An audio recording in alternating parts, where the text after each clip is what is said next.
live from how can I put this? Somber Burbank Shipwreck Studios tonight. We decided to do a special podcast tonight for Kyle Busch. We've stated a couple times, we're big race fans. We're big NASCAR car people, racing.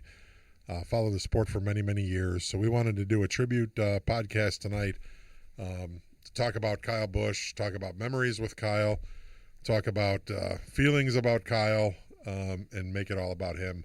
And hopefully someday, if his fans see this, or his son, or his wife, we want to do him right and do him the justice. So, sons.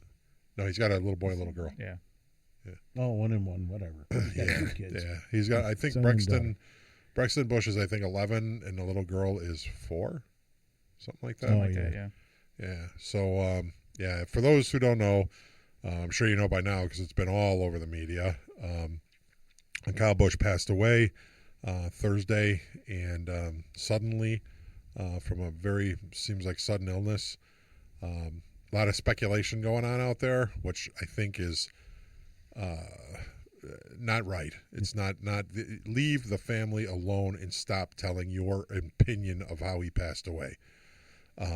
Media, get your shit straight already. I'm so disgusted with what I read today, with so many different varying opinions. There's only one person who needs to know what actually happened here, and that's his wife. We're fans, okay? Even if you're a teammate of his, you're a teammate, okay? You're not family, you're not blood, you're not his child. Let it go. The doctors, I'm sure, will release all that information. There's no need for shitbag news outlets like TMZ to subpoena or FOIA the 911 call. I thought that was just really bad taste. Leave it alone. They always Leave it do alone. shit in bad taste. Yeah. So we'll start World War III. Second podcast in there, we're calling TMZ shitbags. No, but fuck. hey, TMZ, fuck you. That was not cool to release that 911 call. That really wasn't. Yeah. So uncalled for. Yeah, it's just a big. Everybody wants to know. Everybody wants to know. And the point is here is there's a family grieving. There's a child grieving. There's another child grieving, and there's a wife who's probably completely devastated.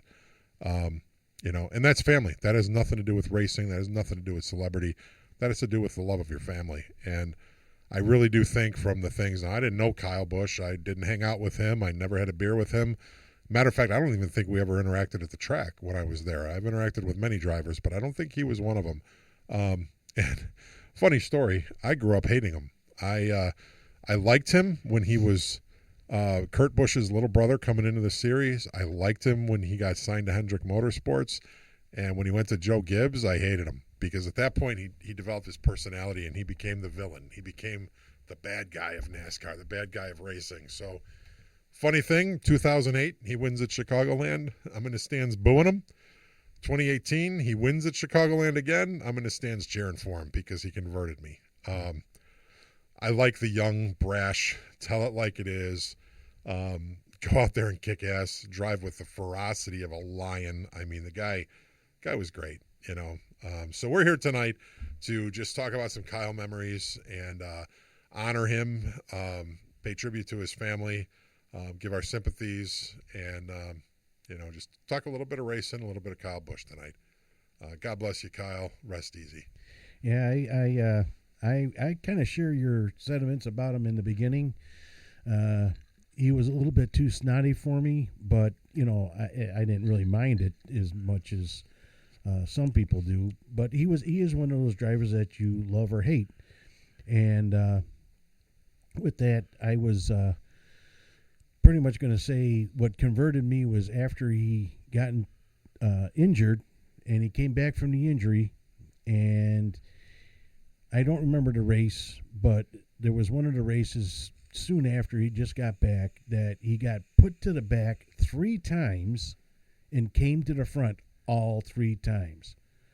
Didn't win the race, but he was able to get himself from 38th all the way back to the top 10 3 times. And that just I haven't seen a driver do that.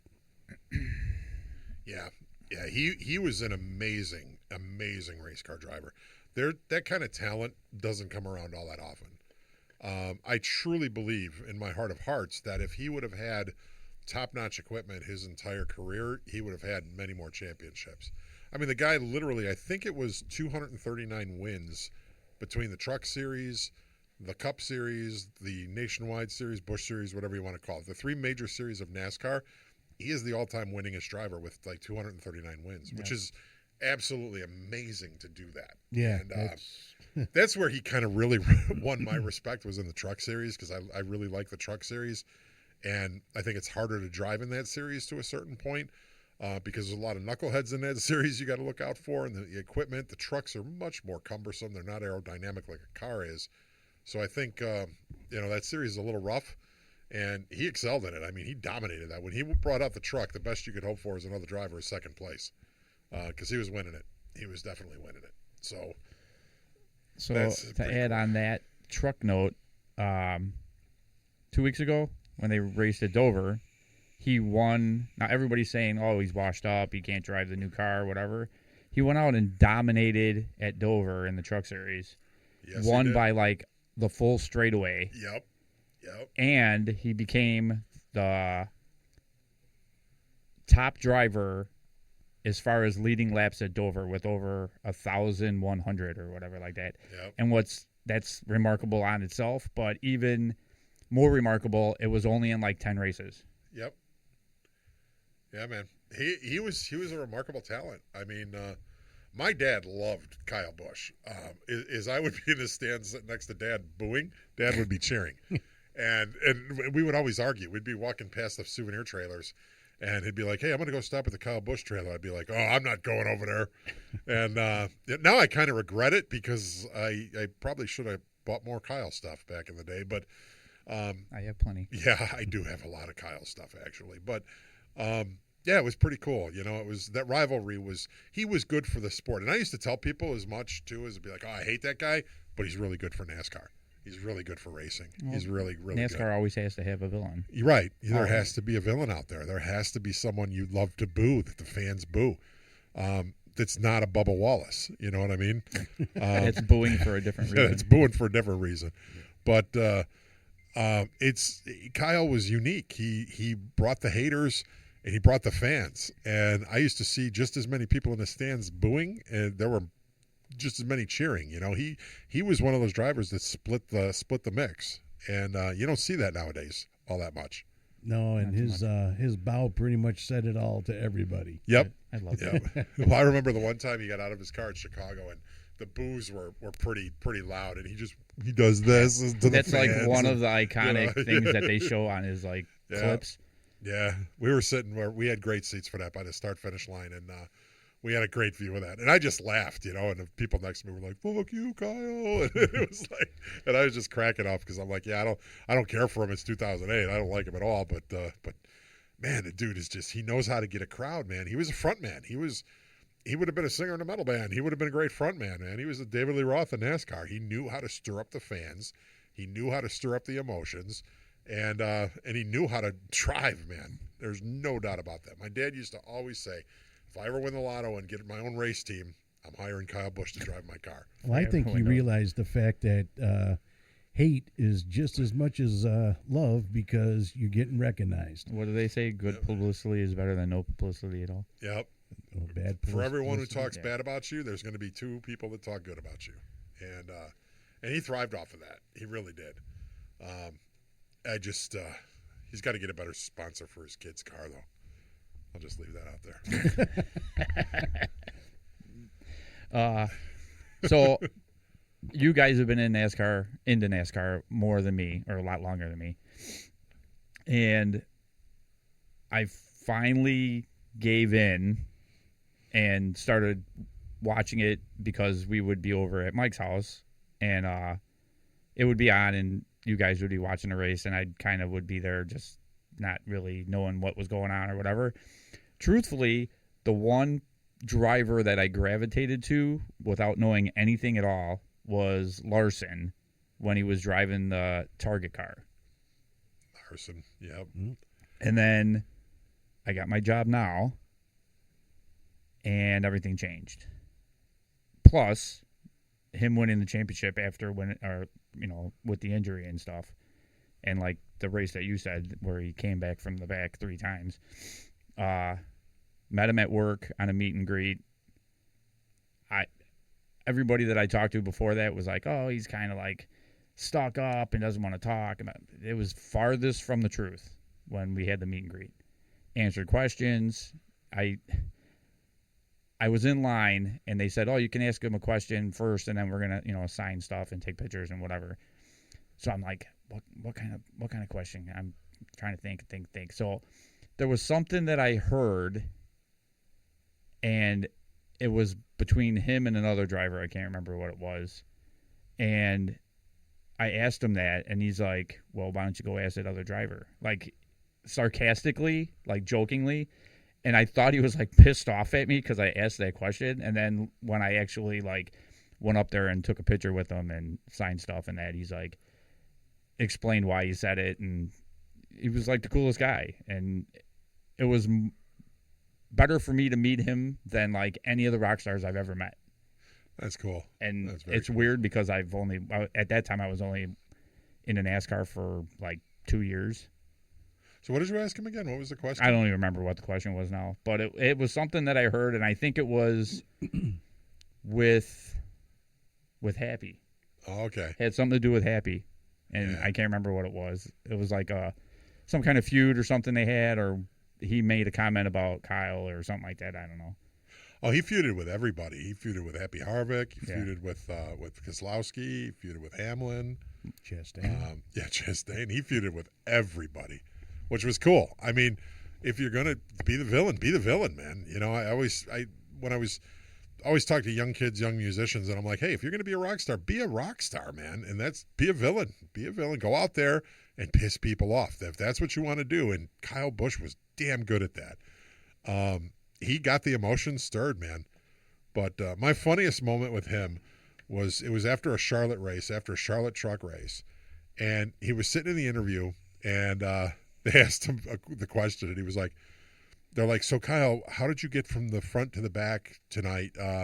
You moved up and you had some issues. He's like, pure talent, all me.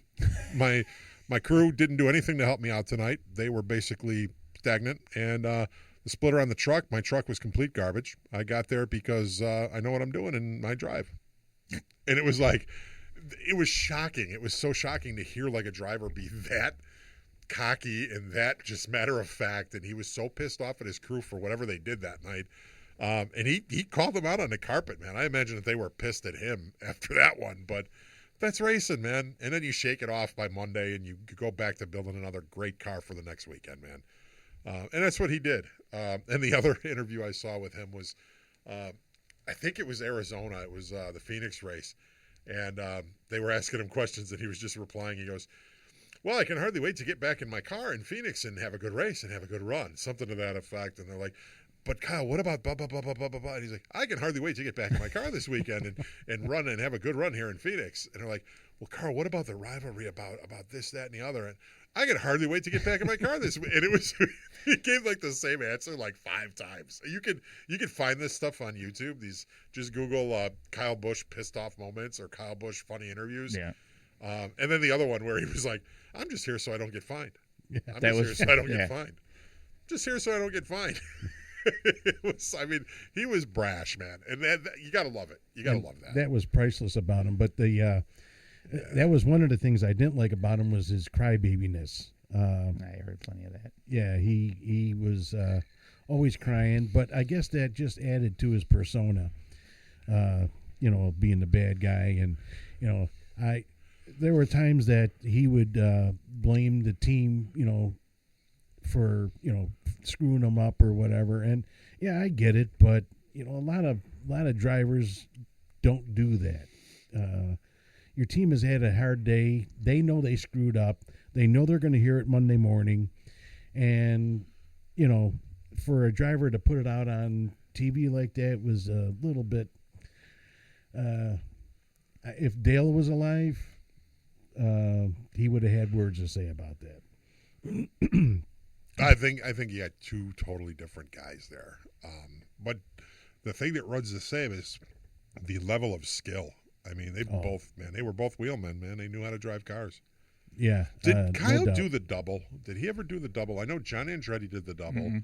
Mm-hmm. Your other guy, the Target car driver, Larson. yeah, Larson did the double. Yeah. I don't know if he's doing it this week.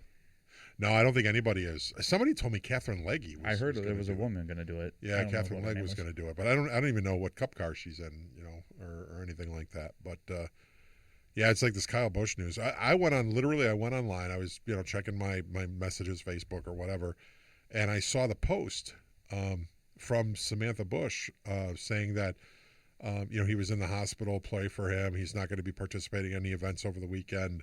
A serious illness. Blah blah blah. And literally, I was like, oh, no. I'm like, sounds like he's got, like, pneumonia or something bad happened or whatever. I wonder what happened. So I go to NASCAR.com, and there was the obituary already. It happened that fast. Well, ironically, right before you texted me, I had just went on Google, and that was the first thing that popped up. And I was in the middle of going to click on it, and you texted me, so I clicked on yours, and that's when I found out. I'm like, are you kidding me?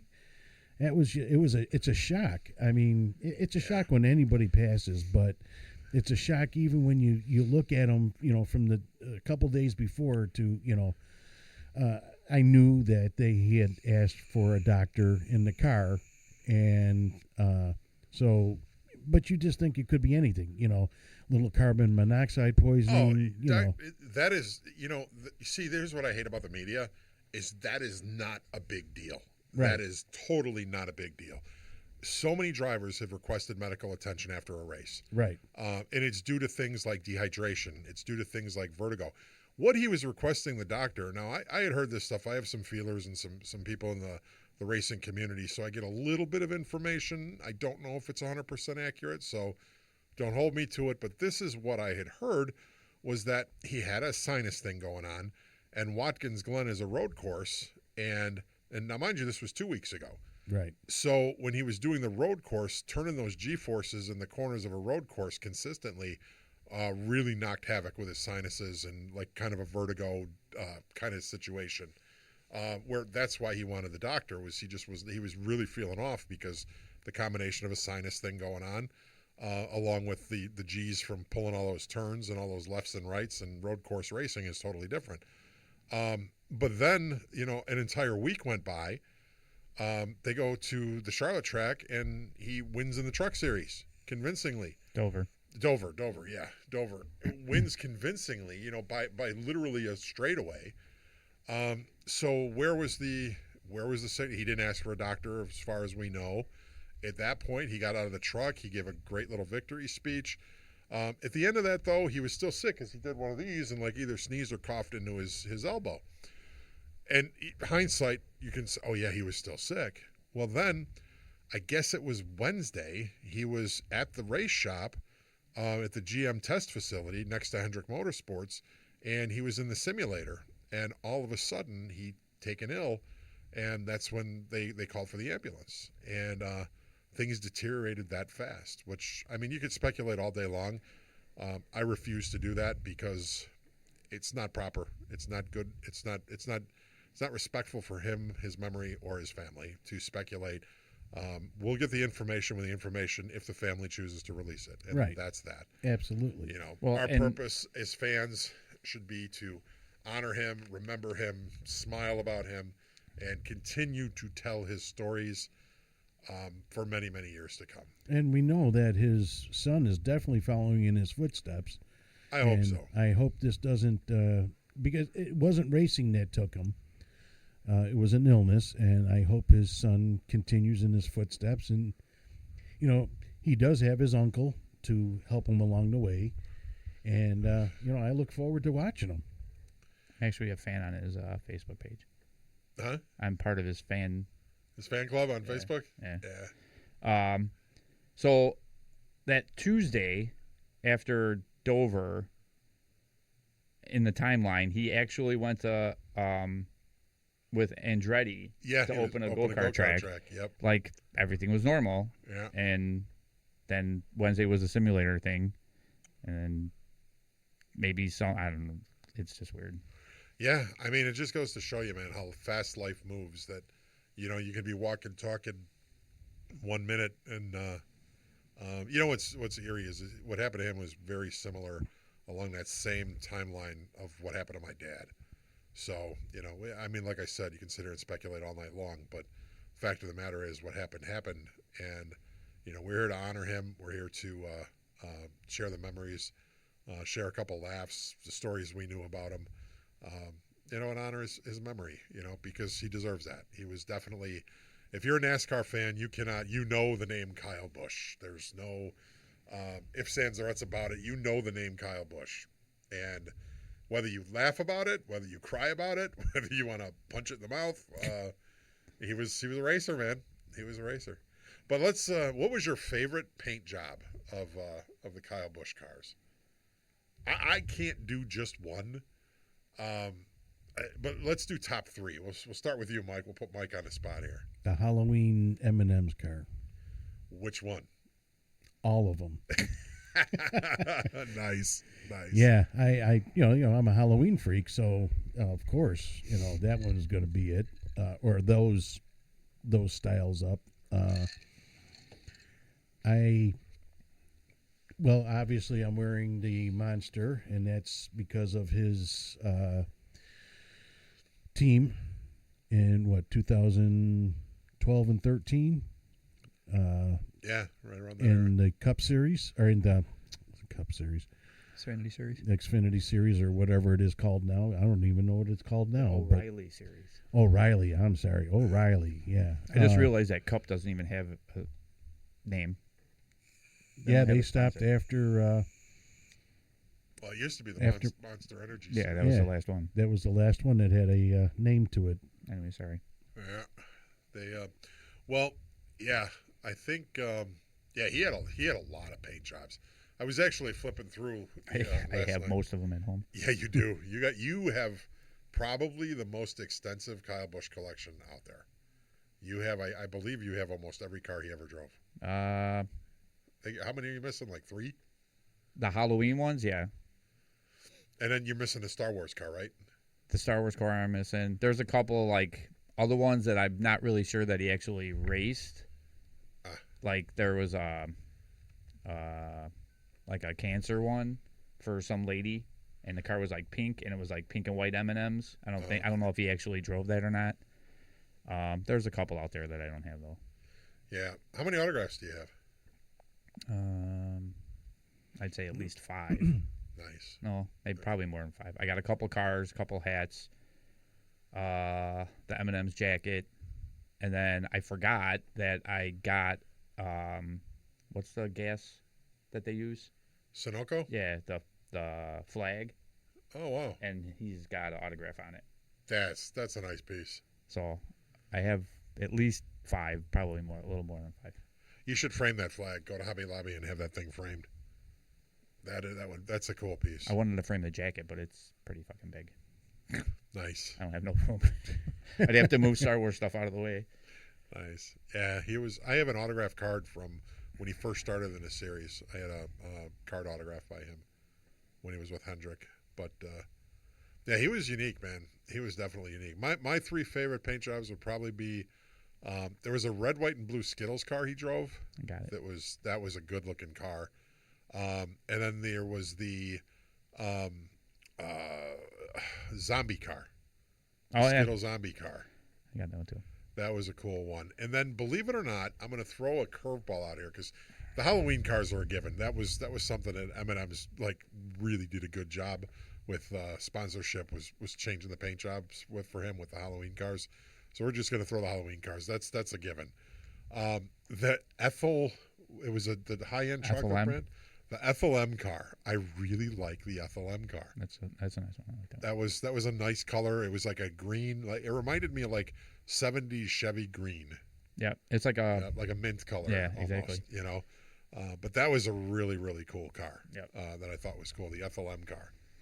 But yeah, those were good stuff. So I forgot about the zombie Skittles. So that would be 1. Yep. I won't even mention any of the Halloween ones because the ones that they did the last 3 years where it's like Halloween Town, Yeah. and it was like they had an app Right. and some bullshit. Those are garbage because it's the same one every year, and there's like nothing really about Halloween on it or the product. Yeah.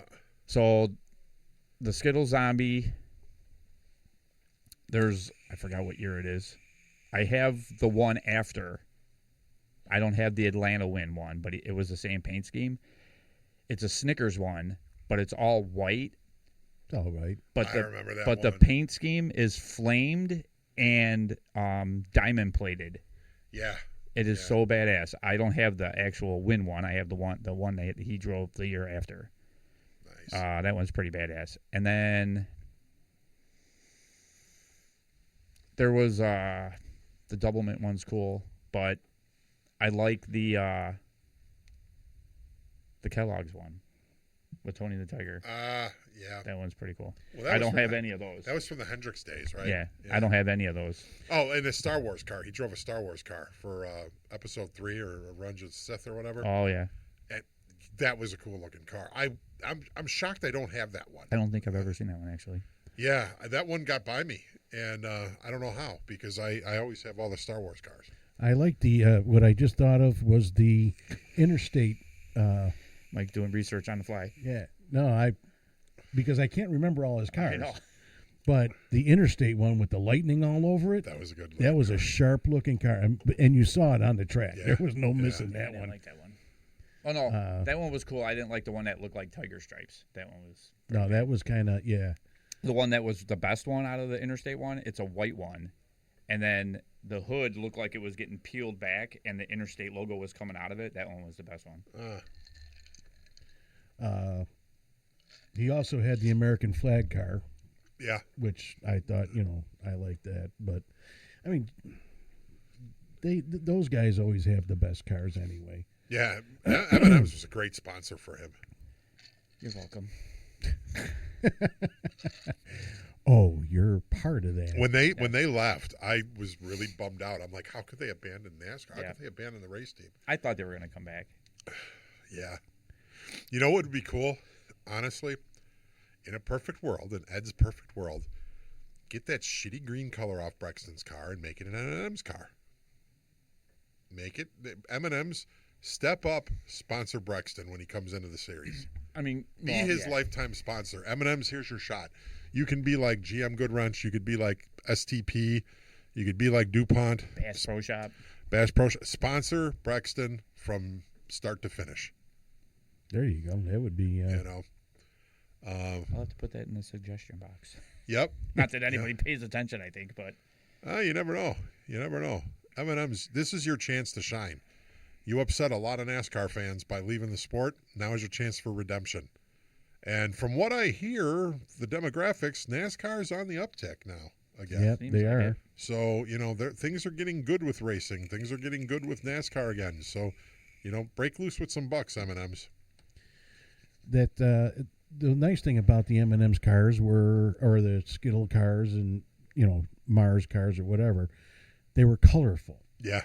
You could always find him on the track. Right. Yep. You always knew where he was. Unless he was driving the Snickers, because it was like just brown. Well, I bought the other day I was in CVS picking up some stuff, and I'm walking, past the registers, and they got M&M's does that taste thing, like pick the best one, I got and him it was already. lemon meringue, I didn't try that one. cinnamon swirl or cinnamon bun, Cinnamon bun, yeah. and then cherry chocolate cupcake. That's So, the best one.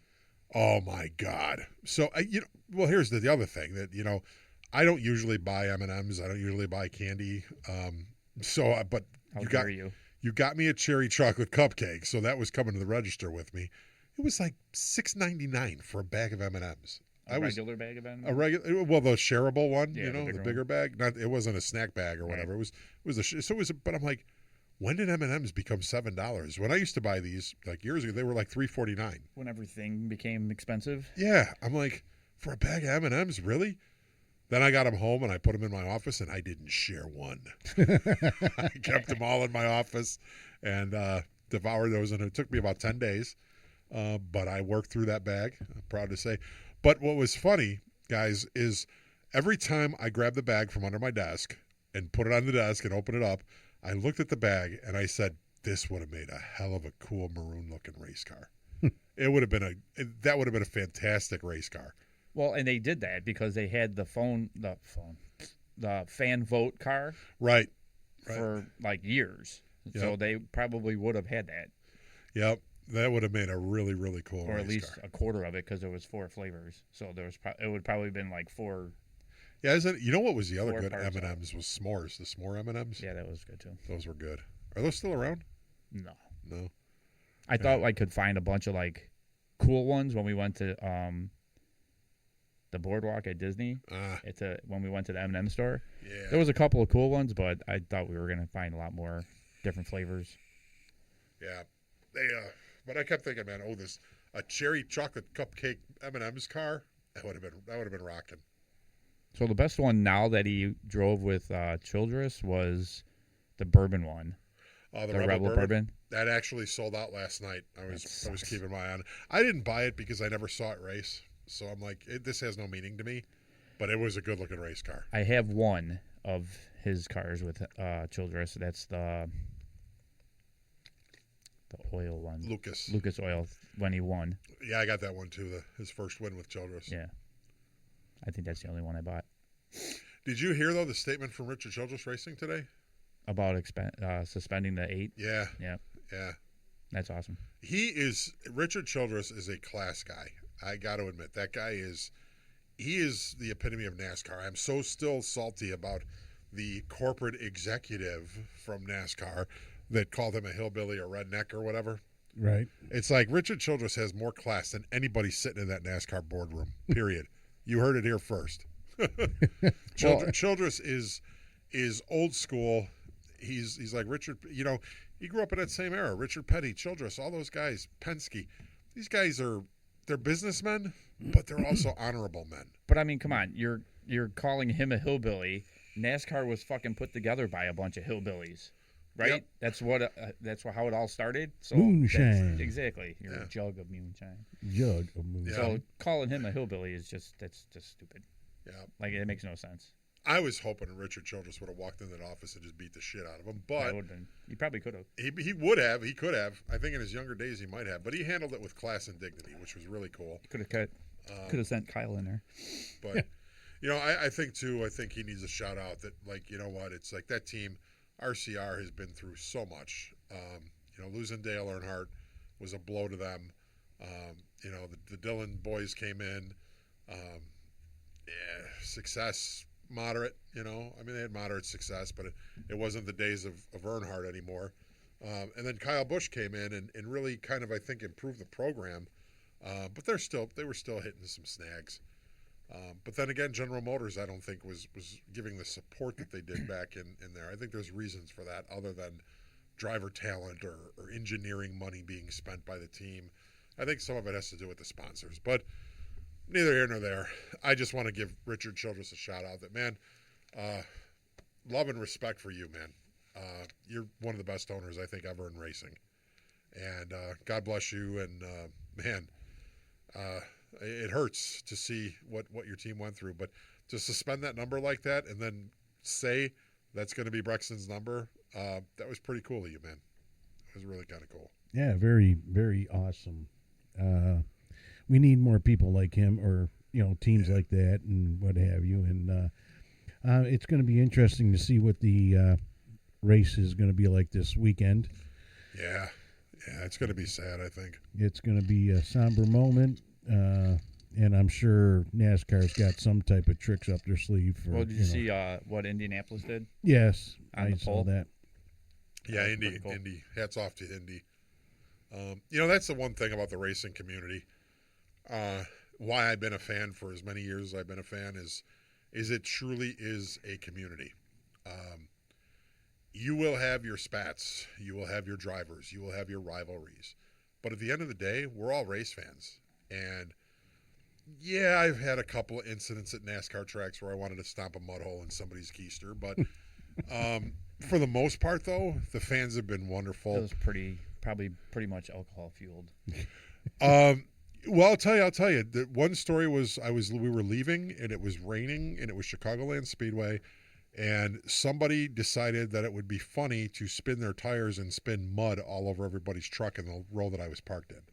So I came out and there was literally an inch thick of mud all over my truck. And you guys know how I am about my truck. Oh, yeah.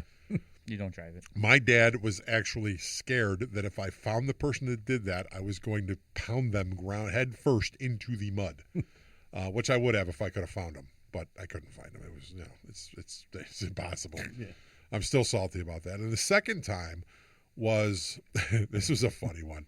I lost my shit. That was the day I actually met Kurt Busch that day at Chicagoland. They had a special event for members, whatever we were in, our membership status. So we went to this event, and they had some race cars out there. And my dad was like, how do they get in and out of these? And I'm like, oh, here, let me show you. And I showed him how you grab the roof rail, that you actually use the roof rail to brace yourself to get in and out of a race car, because I've actually driven a race car at Chicagoland Speedway. So I showed him a little bit about it, and this guy comes walking past, and he makes a snarky comment like, you ain't getting in no race car. And I just turned around, and it was like clockwork, and I'm like, why don't you shut the fuck up before I beat the fuck out of you in front of your kids? And he just looked at me, and my dad's jaw dropped, and then I was like, oh, did I just say that? But it was like your kids. It hit a nerve with me and I especially threw the in front of your kids because his kids were with him, and I'm like, you just robbed me of a moment with my father. I'm taking away your moment too. And if you want to fight about it, I'm more than willing to get scrappy with you. I'll add that to the moment. Yeah, I'll add that to your moment too. And he looked at me and he's like, what did you just say? I said, you fucking heard what I said. And then I started walking towards him. He said, hey, big guy. I said, no, hey, big guy, get the fuck out of here. And he just turned around and he started walking. And then my dad goes, oh, you really made him look bad in front of his family. I'm like, yeah, you know what? That was uncalled for. Yeah. And then we went on and had a perfect day for the rest of the day. It was a nice day. But it was one of those moments where I just went from 0 to red. And but I was like, really, asshole, you're going to make a comment. And that's, once in a while at the tracks you encounter people like that. But for that one, I mean, I think there were 2 incidents where I got pissed at people. But man, I could tell you 1,000 stories of people I met at Chicagoland Speedway and at the different races I went to that were actually really cool. There was one time, it was a rain delay at Chicagoland. No. And the ever popular rain delay. Yeah. And we ended up going to the Raceway Ministries tent because it was like, if you stayed under the grandstands, you were still going to get rained on because the grandstands obviously have, the slits in them or whatever. So we're like, probably the best place to go would be Raceway Ministries, and because they actually have a tent and they have the little fire domes in there and everything, So we went in there and we were sitting in there, and we run into this biker guy, and he was the neatest individual. I couldn't tell you his name, but we probably sat with that guy for literally 4 hours and just talking. And it was kind of one of those things that, I walked out of there, and my dad's like, oh, I'm really sorry. We probably should have left. The race was probably never going to get restarted because they ended up sending everybody home and knocking it back a day. And I'm like, no, it's cool. I said, you know what? We met some really interesting people. We were talking to some Raceway Ministries people. We were talking to the Spiker guy and his philosophy. And what this guy did was he was retired, and he pretty much lived on his motorcycle, and he would follow the NASCAR circuit the entire season. And he would do odd jobs for like Raceway Ministries, some of the race teams. He would like sweep up, do little cleanup stuff, help them set up. And he would make just enough money to buy his gas for his motorcycle to keep following. And he told me, he's like, I follow the haulers. And he goes, I meet them in the next city, or wherever they're going. He's like, this is what I do now. He goes, and I love my life. And it was kind of cool, listening to his philosophy. But I'll never forget, one of the things he said was like that how the whole world didn't make sense. And this was probably 2016 to 18 maybe. It was a rain-out race at Chicagoland. I'm sure you can look it up. But he was saying, he goes, what's the average person make an hour? Like, what's minimum wage here in Illinois? And I was like, I don't know. I think maybe $7, $7.50. He's like, think about this. It cost you just to go to work. It cost you $50 to put gas in your car just to go to work. So your first 7 hours go straight for gasoline. So you work a 40-hour week. So he goes, and then how much does food cost? I'm like, I don't know, $100 a week. Your next 10 hours go to pay just to feed yourself so you can keep your body running to go to work. And he literally broke all this down to the hourly thing. And he's like, this is why I do what I do. My life now is mine. He's like, I'm not working for anybody or anything. He goes, I work for me. And I was like, God bless you, man. You really, probably not the lifestyle I would choose, but I see how he was so happy doing it. He was really a happy guy and just didn't have a care in the world, Didn't worry about nothing. Now I want to put in my paperwork for retirement. Yeah. Me too. Yeah. More? Oh, yeah, more retired. Can I get any more retired? No, you cannot get any more retarded. Oh, my bad. Shut up, stupid. So yeah, that was kind of a cool racetrack story. But anybody else got any Kyle stuff? Because I think we got to keep this under a certain amount of gigabytes, or it won't get published. Oh no, there's podcasts out there with hours. So yeah, I know. That's why why didn't ours overgo the gigabyte thing? Well, we'll figure that out in a minute. Unfortunately, I was only able to see him in the one race at my first and only race, and then I closed the track down. Apparently, that'll teach you. Don't show up at races. That was the anymore. best race ever because I got everything you could possibly want to see and not want to see at one race. I had a rain delay. I got to see the dryers. It started during the day and ended up being a night race. Bowman's first win ever. Yeah, it's Bowman. My first race. It was at home in Joliet. You were at that race, weren't you, Ed? Yeah, you were in the stands. Yeah, okay. His dad. Yeah, we were trying to hook up with you guys, but we were on opposite ends. Yeah. And shout out to my ex-cold worker, John, for giving us the pit passes. That was great. We got an infield. Yeah, that was neat. That was the other thing that happened. I was that able was fun.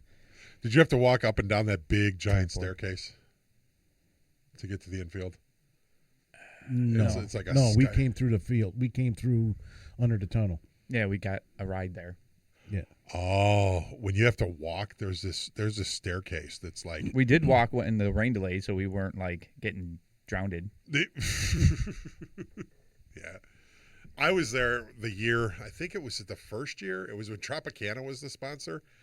They had this giant orange, and you told us this thing hilarious. literally. I have pictures of this. I got to get the film developed. I don't know if I ever had that film developed. Dude, they don't even develop film anymore. Yeah, I know. Well, they do, but it's really rare and expensive. But I have a bag of film canisters from the races back in the day that I never got developed. But they had this giant orange. Now, I mean, when I say giant orange, I'm saying this thing was probably 100 feet in diameter. It was a monster, and it was just sitting on this thing, and it was this orange celebrating Tropicana. Well, this microburst blows through the track, blows the orange off of its stand or whatever it was on, and they're qualifying. The cars are literally qualifying, and all of a sudden this boing, boom, boom, boom comes bouncing down the track. And it was funny because the one car I didn't have my scanner back then, but I could just imagine what the driver said, like, what the fuck is this? What do I do? And go high. It was kind of funny, but all of a sudden they stop it. Like, they get a couple of tow trucks out there, and they finally stop this thing from bouncing down the straightaway any further. And it ended up, we were sitting close enough where we could see what was going on. They actually took out a pocket knife and punctured it, and then they had people jumping on it to get the air out of it. I'm like, oh, Tropicana is going to be so pissed because they don't have a backup. And there's no juice in that. And there's no way they're going to repair this thing. And sure enough, the next day for the big Tropicana 400, that orange was nowhere to be found. Well, yeah, they flattened it, and there's no juice. They just put a bag of oranges on the stand. Well, that was awesome. That was a really cool race because that was the first year they were coming to Chicagoland. There was all kind of hype about it. And when you got there, the swag they were giving away was awesome. Tropicana had these little tents where they were and it was hot, so all you had to do was go to the Tropicana giveaway thing, and they would get ice cold orange juice. So it was like, and they were pushing I remember it was Tropicana acid-free orange juice. Acid-free. Yeah, it had no citric acid in it, so it was like a really mellow orange juice. So it was like orange pop. So the next day, I brought little vodka shooters. Nice. And I went to the Tropicana thing and I got like, six little orange juices, and I had myself a nice screwdriver before the race. Nice. Without acid. Yeah, it took years for me and Dad to get our act together, and where we really had it down to a science.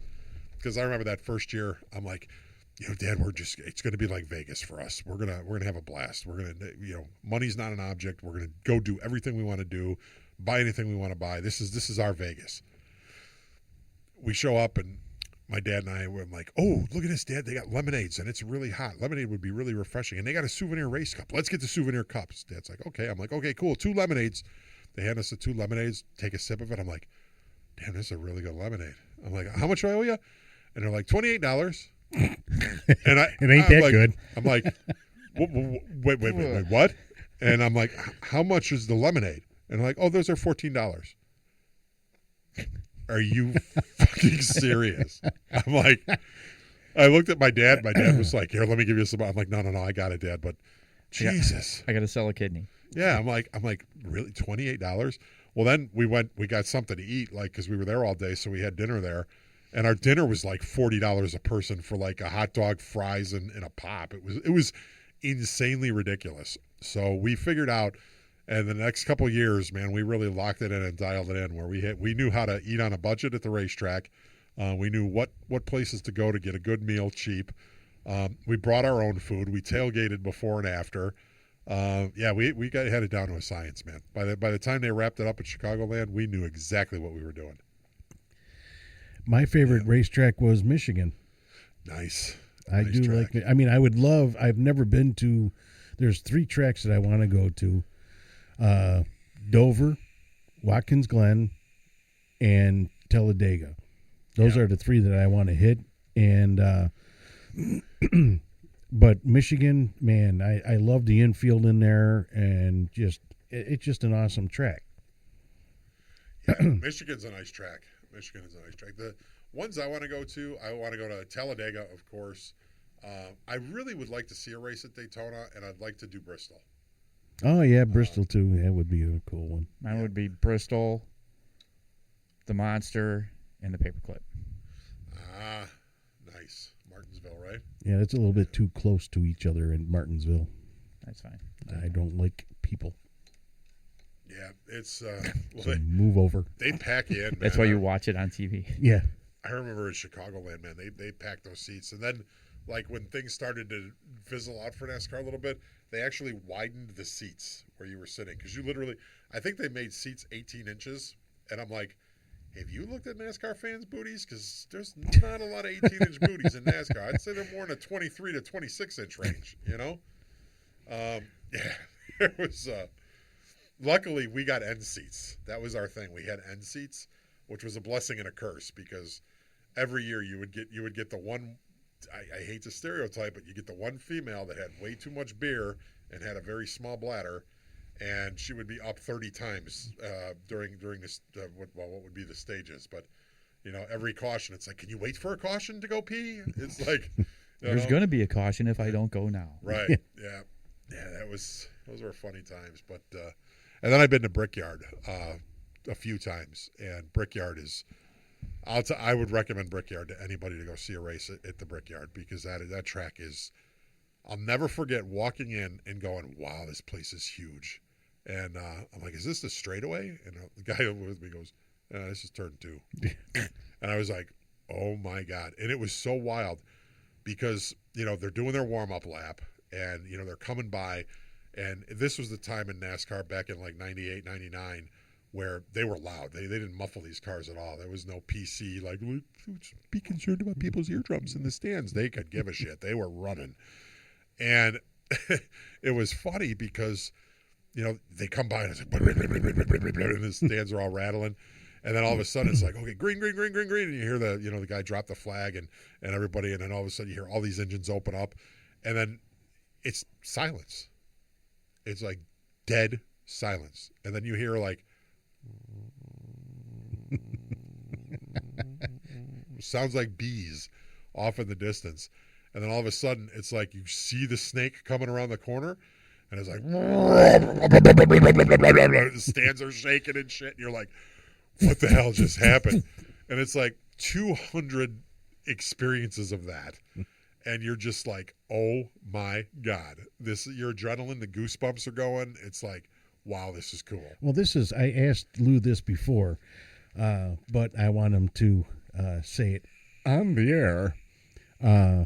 So we were watching NASCAR for a few years before you got to go to your very first race, your only race so far. And we always did the crank it up. Mm-hmm. But when you got there live, what was your thought when you heard those cars for the first time? Well, I was actually, I actually was just going to say that because when we went to the race, Russ made it a point to bring me right up to the fence in the stands. Good man. Hence the walk all the way from the infield all the way around. Right. And so they're coming around, like they dropped the flag, they're coming around, and it was like basically the same noise. You know, you hear the bees and then it's like all the way through. And I'm like, oh man, that was fucking awesome. He's like, oh no, they haven't even got the top speed yet. Just wait. And I'm like, what? So I'm sitting there, and I could see them coming around, right? And they're coming around the turn, and he's like, you better hold on to your hat. So I'm like, what?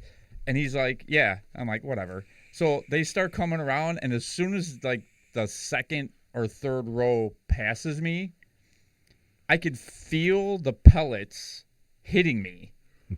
And then I had to grab my hat because it was going to fly off my head. And it was like, I can't even explain like the thrill of the force outside of the car that it made.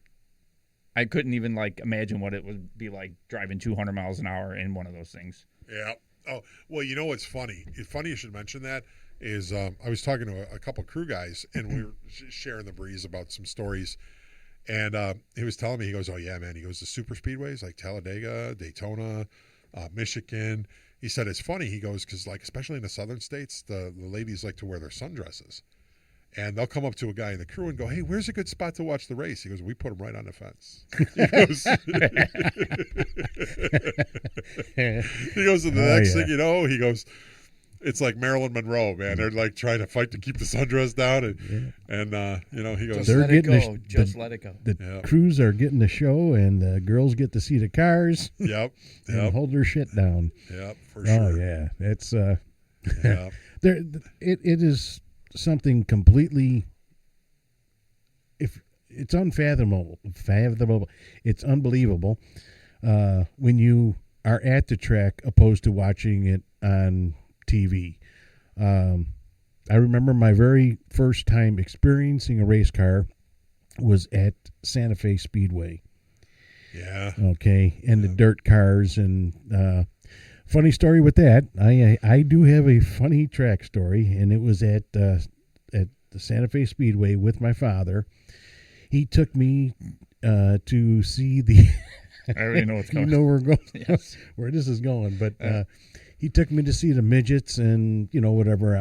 I think they even had they had the bikes out there that night and everything else. So it was a nice, it was a long day of racing. But the final show was the midgets. So my dad, that was what he was pumping up the whole time. Oh, we're going to go watch the midget. Okay. So I got to be 5 or 6 years old. And so I'm sitting in the stand, and they bring all the midgets out, and so they're starting them up. And I looked at my dad and said, I thought you said there was going to be midgets out here racing. He's like, yeah, they're right there. No, midgets. My dad lost it.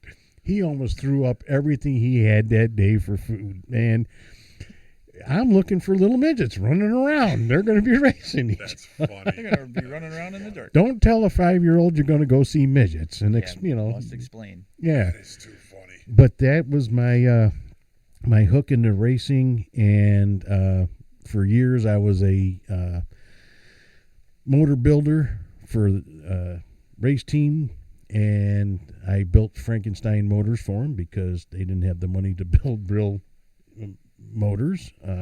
Real engines. Yeah. And so that was what got my hook, and then NASCAR just fed into it, and unfortunately for years in the late 90s and early thousands that I lost interest in it because it just wasn't the same.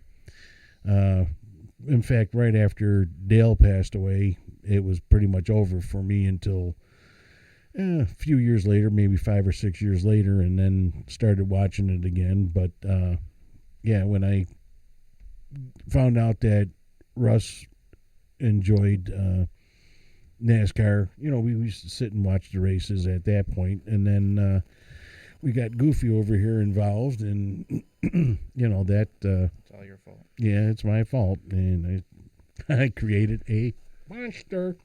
Well, the beauty of racing is that it really is. It's a trust between man and machine, and it's a man-made machine, and everything in that and on that track is a man-made product. So you have to. NASCAR is. It's like I used to tell my girls I coach, baseball is life, and racing is life as well. Racing is about teamwork. Racing is about trust. Racing is about practice, grit, fearlessness. A lot of good qualities come out of racing, for sure. And camaraderie. Camaraderie, and there is rivalry, but at the end of the day, it's racing, I used to MC NASCAR parties for the American Legions, and we would always argue. There would be fights, like verbal fights between the Rusty Wallace fans, the Jeff Gordon fans, the Earnhardt fans. I mean, you had your pockets, and it was so tribal how everyone would sit in their own little sections, It's like the hood, you can't go in there. Yeah, oh yeah, it was Don't like, go in the but person's yard. at the end of the day, everybody was a race fan. At the end of the day, everybody was a race fan, and you thrived on the fact of you're watching a good race with having a beer, having some good food, watching a race. What could be better, Yeah. Oh, and I grew up with, there were certain things that in my house that were traditional. The Indy 500 was tradition. Dad loved the Indy 500. And so I grew up watching, Memorial Day was Indy 500 weekend. And, and after Dan Weldon died, I could not watch. I have literally not sat through an entire Indy race. And I think this is going to be the first year that I'm going to make the effort to sit down and watch the Indy 500. And just because I miss my dad. Well, we should do it together. Yeah. When is it? They're racing that on Sunday, right? This Sunday? Yeah. Oh. It's always the same day as the Coca-Cola 500 or 600. Yeah. Yeah, I know that. I forgot it was the Sunday, though. Yeah. Yeah. I forgot that was because I'm not going to be here, so we can't do it together. Be floating around in a fucking boat. Yeah. He'll be watching the races. Trust me. I'll have it on my phone and the boat. Yeah. So I don't even know half these IndyCar drivers now. I mean, I don't know. There's a handful left from the era that I was really involved with it. But I guess Tony Kanaan, I just saw a thing Tony Kanaan's I really miss racing the Indy 500. I'm like, holy shit, Tony Kanaan's not racing anymore? I'm like, Tony Kanaan was this dude. You want to talk about a goofball? When you look at Tony Kanaan, you see this bald guy from South America that's built. He's jacked up. He looks like he would be a total dip bag, that he would just be arrogant and cocky and everything else. I have never met a guy that was more fun-loving. And between him, Dario Franchitti, and Dan Weldon, when those three would get together, it was like comedy. It was literally comedy. Tony Kanaan is just one of the funniest guys, one of the nicest dudes out there. And that's the thing, hanging around with racers, in the other old younger years. Man, these guys, they're a special breed. And I think it really comes down to the fact that what we should learn from them is they live for the moments. And you never know when those moments are going to stop. You can get in that race car on a weekend, and if you ever seen the movie, there's a great movie out there called Driven with Sylvester Stallone. Oh, yeah. That, to me, is probably one of the most accurate racing movies out there. And, I mean, everybody, Days of Thunder is the movie that comes to mind for everybody. But if you ever get a chance to see Driven with Sylvester Stallone, that is truly open-wheel racing. It really hit a lot of home spots for me, But I've never seen that movie, but I heard quite a bit about it. Oh, it's phenomenal. It is really a phenomenal movie. Weren't they going to redo Days of Thunder coming up? They better not. Don't do that. Okay, Like- you cannot redo Days of Thunder. Like, why redo Days of Thunder? Why not just make a totally different NASCAR movie? I don't think this was a remake. I think it's still using, what's his name? Tom Cruise. Tom Cruise. I still think it's, Let it go, Hollywood. Let it go. but it's supposed to be a continuation story. Come on. I never saw Days of Thunder to begin with, but You never saw Days of Thunder? no, it I've took only me. seen it once. It's now And that was like recently. Days of Thunder is a great representation of old school NASCAR. Yeah.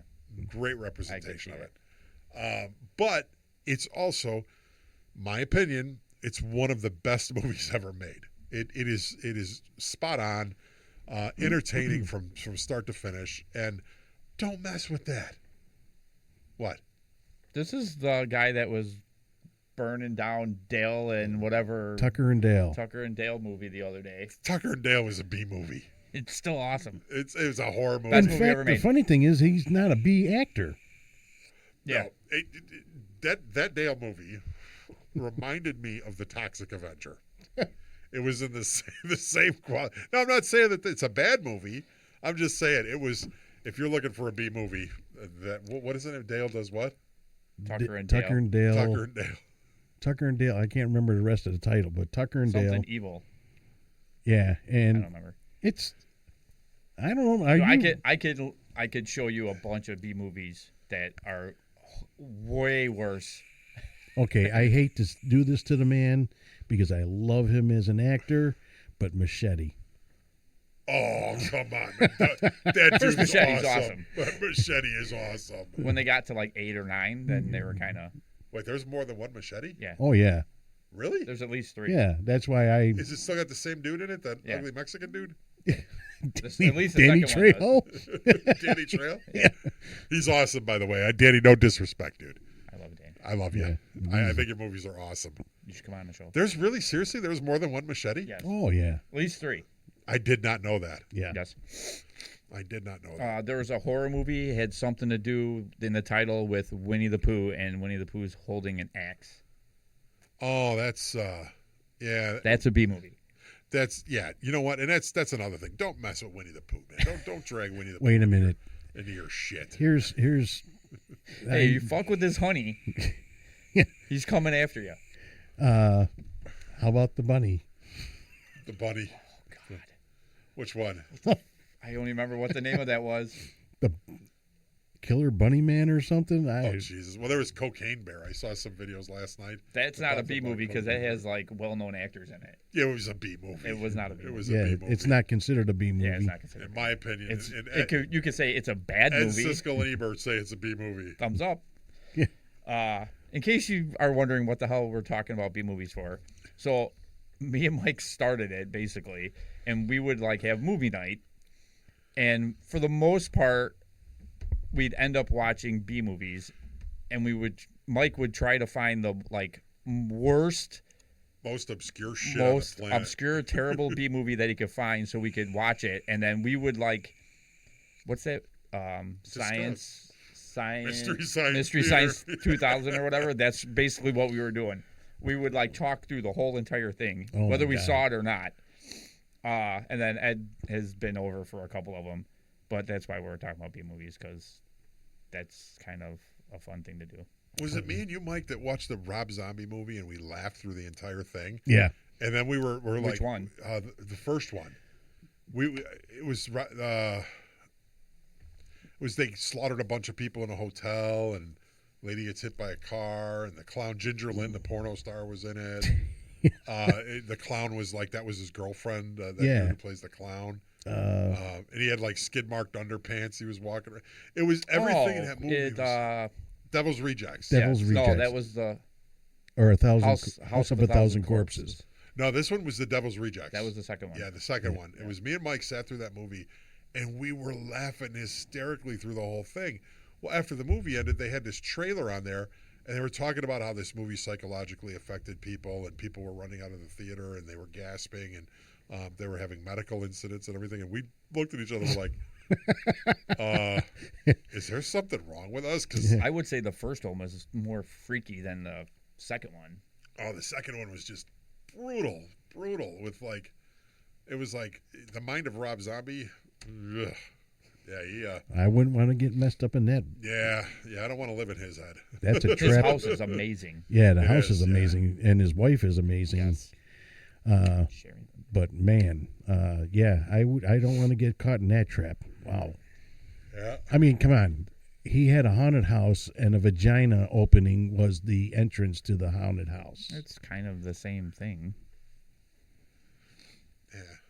You ever been inside of a room? No, I I had don't to have go a clue. there. I I had had to go there. 3 kids and no idea what one of those are. It's scary after the fact. I wonder why they're Polish. I could sing my famous song, but that would be wrong. Well, So, what do you think they're gonna do for Kyle tomorrow or Sunday? You know, I think they're going to definitely do probably a speech beforehand, talk about him a little bit. They're probably going to do the video montage for television, probably run it simultaneously on the big screens at the track. Right. And then I probably believe that I would guess that they're going to run a silent 8th lap. They're going to do a missing man formation during the parade laps. yep. They're going to do a missing car. They're going to hold a spot for him, maybe the pole position or whatever. And then on the 8th lap, they're going to do that moment of silence thing. And I've never seen it before. Well, really, yeah, NASCAR Yeah. really, they do it up. yeah. And I guess, is it the truck series? One of the series, they're all running KBM decals on their cars. Oh, wow. Yeah, they're all running KBM decals. So. I mean, that would be cool for Cup, too. I mean, you know. Yeah. Oh, I'm sure Cup will have a special decal that they're gonna run. You know, I think what they do sometimes though is they don't release that because they don't want people scalping. You know, Yeah. Because the money I've already seen on Amazon and on eBay and different things, Facebook. People are selling like Kyle Busch memorial T-shirts. Kyle Busch, that shit's not licensed. You know, which if you're going to buy something, people try to buy a licensed product so that the money goes back to the family, because you know, a lot of people you could think, hey, you know what? Oh, Kyle Busch was a millionaire. Kyle Busch was a millionaire. They're not going to be hurting for money, and you're probably right. I would guess that Kyle Busch had a very good management team around him that got him good insurance policies, and he's going to be set for life, and his family's not going to have all that many worries. But when you lose a breadwinner, you're going to have worries and you're going to have stresses. And you know what? Kyle worked for his name and his reputation, and he gets paid for every piece of merchandise, whether it be a penny or a dime. He gets paid for every piece of merchandise that's sold that's licensed by licensed merchandise. Last night I went to rowdybush.com and I ordered a Truck Win t-shirt from Dover. That's a pre-order. So I pre-ordered my t-shirt. Everything else on that website besides the pre-orders was sold out instantly. By the end of the night, that whole website was sold out. What was it on? rowdybush.com. So if you go to rowdybush.com, I'm sure that they're going to keep that site alive for a while. That was his own site. That was not through Richard Childress. It was through Kyle Busch. That was the fan club site. Yeah. So he, you know, buy the license stuff.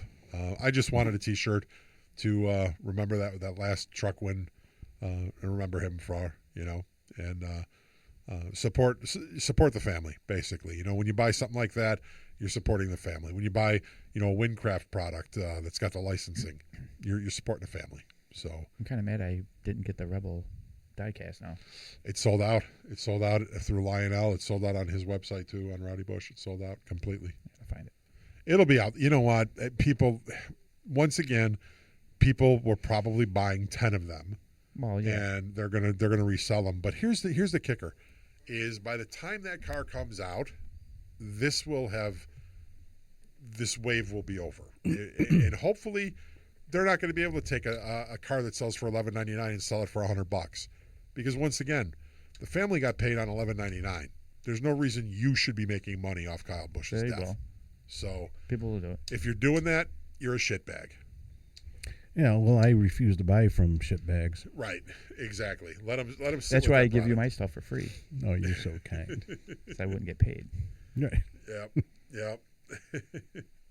Yeah, but you know, buy from the licensed people, buy from the reputable sources, and you know, hopefully, Or go to the track. yeah, or go to the track. You know, go to the track and get it. But yeah, it's It's sad. It really is. But I think we should probably wrap it up. But Well, before we go, I think we should just do a moment of silence in his behalf and all the other people that have lost their lives in this last couple days. yeah.